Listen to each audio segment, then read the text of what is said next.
Oi gente, eu sou Monique Del Rosso. Eu sou a Marina Dantas. E hoje a gente veio trazer uma conversa sobre as relações interpessoais da série The Last of Us da HBO Max. O jornalista de entretenimento Luiz Prisco, do Metrópolis, irá nos ajudar com essa conversa.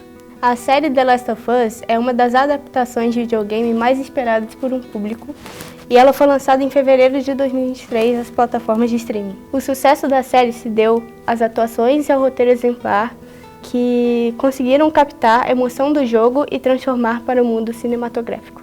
O foco nos personagens e no desenvolvimento deles possibilitou que pudesse ser abordado temas como o luto, a perda e a inocência. Por isso, é mais do que uma história de zumbis em meio a um futuro distópico. Desde a estreia com cerca de 4,7 milhões de espectadores, conforme a série avança, os números também. De acordo com dados da Warner, alcançados a marca de 8,2 milhões de pessoas assistindo simultaneamente o último episódio lançado. A série se tornou a mais assistida da HBO, ultrapassando House of the Dragons. The Last of Us utiliza monstros para mostrar o luto da humanidade e, sem dúvidas, a cada episódio que passa, as relações entre os personagens se aprofundam cada vez mais. Assim, o sentimento de luta, perda e repulso surgem no público.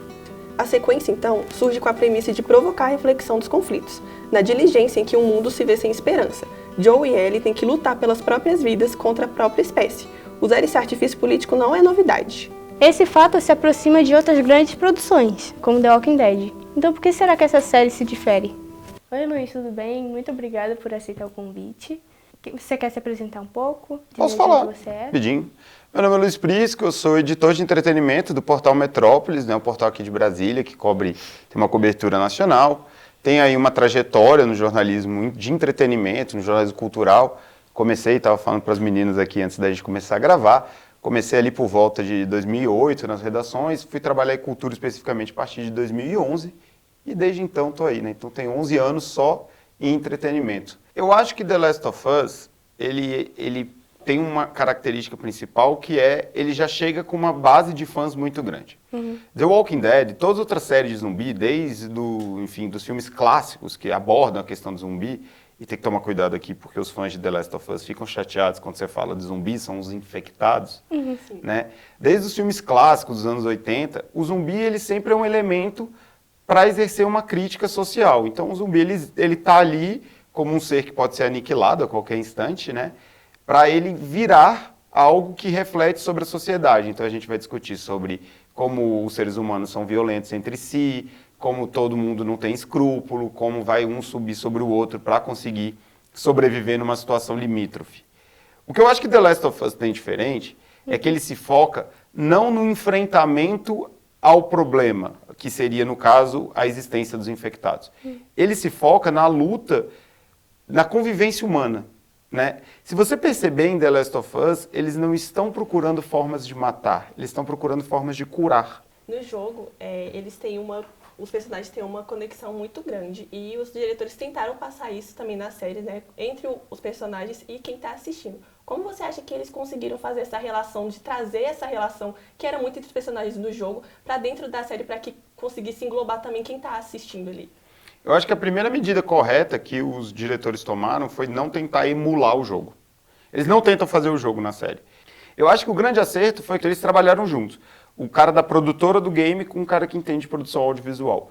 Sobre a relação, eu acho que eles dão tempo. A série é uma série que dá tempo para que os personagens criem relações. Mas ela acerta ao respeitar o roteiro do game.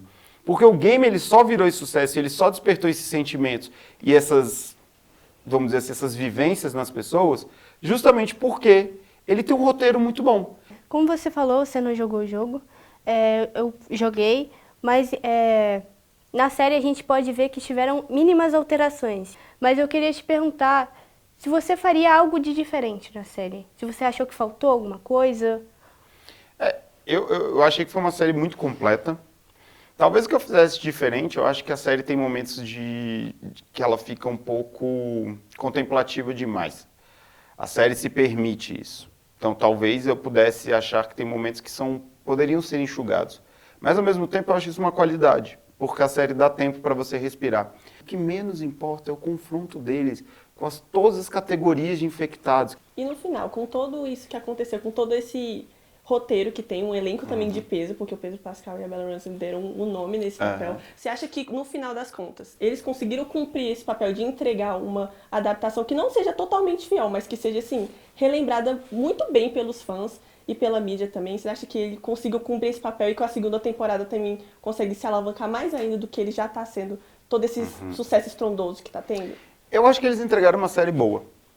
Eu acho que não é uma adaptação boa. É uma série boa. Eu não me ligo com essas coisas, mesmo assim, livros que eu adorava, tipo Game of Thrones, que tem mudanças e as pessoas se importam com essas mudanças. Eu ia falar um palavrão aqui.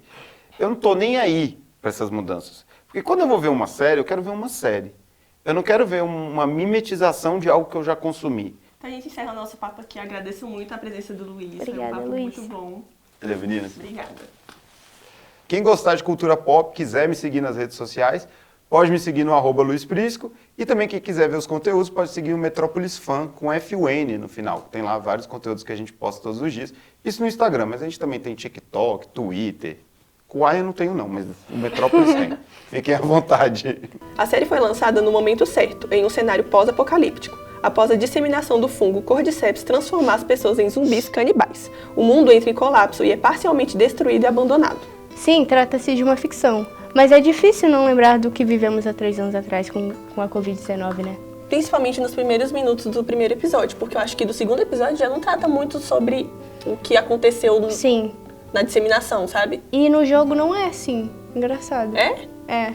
A construção é algo que precisamos falar também. Nos primeiros minutos, temos a achar que a trama parece ser uma série de violência, onde, na verdade, é muito mais que a construção de uma relação natural. Não é difícil perceber que o foco da produção não são os infectados, e sim as relações que são construídas entre os personagens durante esse momento pós-apocalíptico.